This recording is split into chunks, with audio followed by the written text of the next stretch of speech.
तुम्ही मला काही विचारण्याच्या अगोदर मी तुम्हाला काय सांगू इच्छितो कालच्या मीटिंग मध्ये काय झालेलं ते.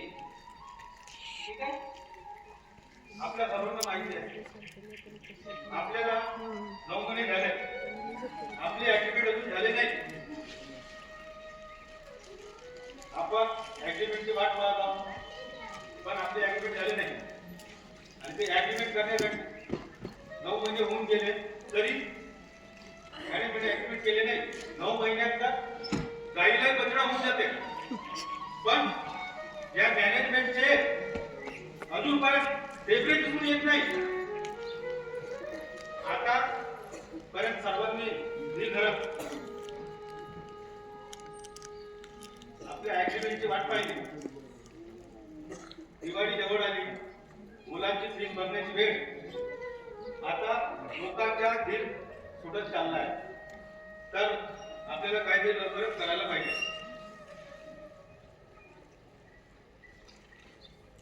मॅनेजमेंट एग्रीमेंट करायला तयार आहे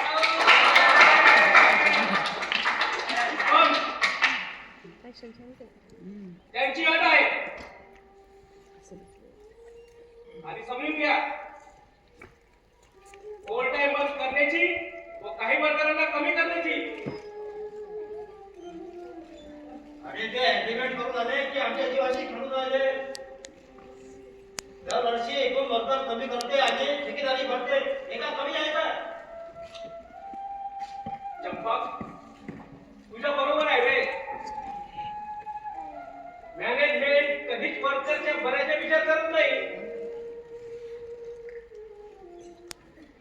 ते कसे असतील, कसे राहत असतील, काय खात असतील, काय पीत असतील यांच्याशी त्यांना काहीच घेणं नाही. एग्रीमेंटची तारीख जवळ आली एकतर ते स्वतःची कमजोरी दाखवतात नाहीतर आपली कमजोरी पकडतात. म्हणून आम्ही विचार केला कामगार मंत्र्याचा घेराव करून उद्या कामगार मंत्री एका कंपनीच्या उद्घाटनासाठी येणार आहेत तर आपण सर्वजण मिळून गाडी फीस बांधून त्यांच्या घेराव करू. तयार आहे?